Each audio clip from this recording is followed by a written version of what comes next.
Hello, this is Annie. Annie is a 10-year-old Border Terrier, and this is my favorite breed. However, I like all dogs, but just so you know. So, obesity in pets is a major problem. I'm sure that you've seen an overweight dog at some point, or maybe you've owned one. But even though we have this problem with obesity in humans in the United States, we also have some issues with our pets. So people always want to know, what causes it. Oftentimes people say, I hardly feed him anything and he's still fat. So I think a couple of things to go over. One is there's kind of a wives' tale out there, or whatever you want to call it, that spaying and neutering causes pets to be fat. So I think it's important to know that they do sometimes get heavy after spaying and neutering, but it's not because the surgery made them that way. It's because their metabolism is somewhat altered. Plus, the pets are starting to get older because they're done as puppies most of the time. So it's important to know that they sometimes have to have some modifications to their feeding after they're spayed or neutered, but the surgery is not the actual contributing factor. Overfeeding is the biggest reason. Lack of exercise is a big deal. Sometimes medications, and so there are oftentimes you can't get around that one if a pet has to be on a certain medication for a certain problem. But that is something to be aware of, that there are some medications, especially steroids, that can cause problems with dogs and gaining weight.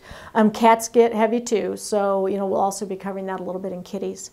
There are also some diseases that can cause pets to be overweight. One of the most common ones would be hypothyroidism, and oftentimes you will see that pets will pack on the pounds with that one.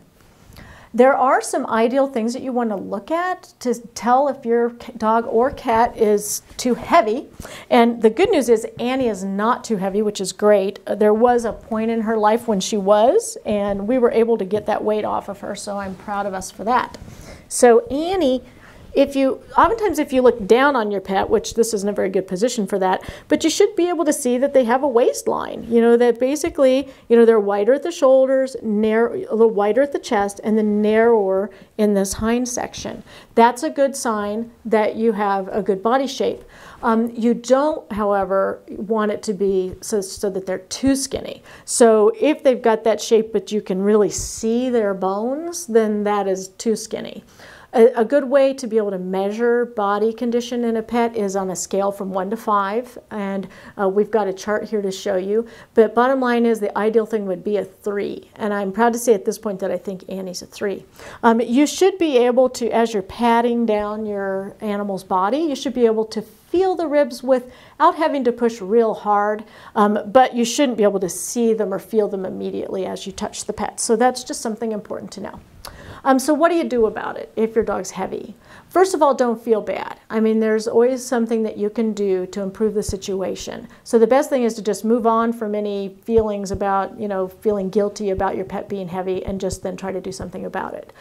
So first off, make sure that the vet doesn't see any underlying causes, such as the hypothyroidism we talked about, or such as maybe some medications that they could change the dose of, or maybe even take a pet off of a certain medication.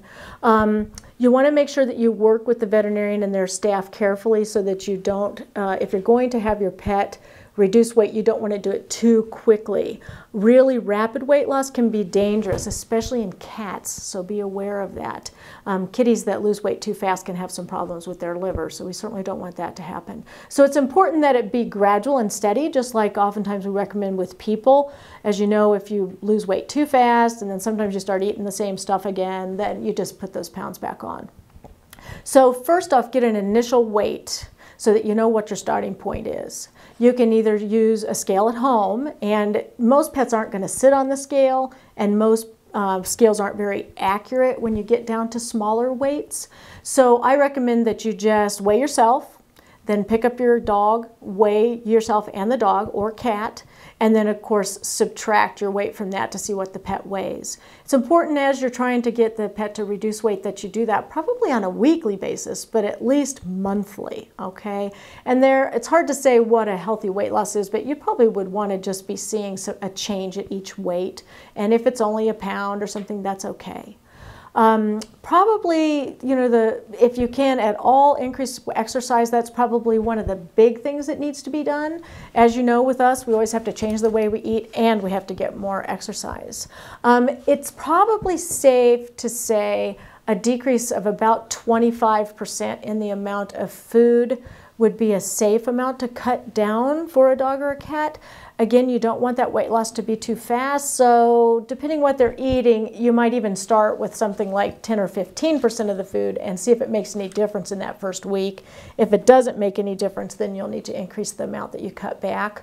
A typical rule of thumb for how much a pet should eat would be a dog would probably eat about 1 cup per 20 pounds per day. Okay, so that's something to think about when you're looking at the total. That would be the total. I usually recommend twice a day feeding. It's usually safer, especially for large breeds. So just split that into twice a day. Cats would probably eat about 1/2 cup per 10 pounds. So it's really about the same, because if you had a 20-pound cat, it would end up being about 1 cup per day. So be aware of that and try to cut down what you're currently doing. Eliminate table scraps that you might be giving. Those can sometimes be very detrimental. And then there are prescription diets available, and sometimes you have to use those. And just like we have to sometimes go on diets and eat different types of things, it may be necessary for your veterinarian to prescribe a prescription diet. Good luck.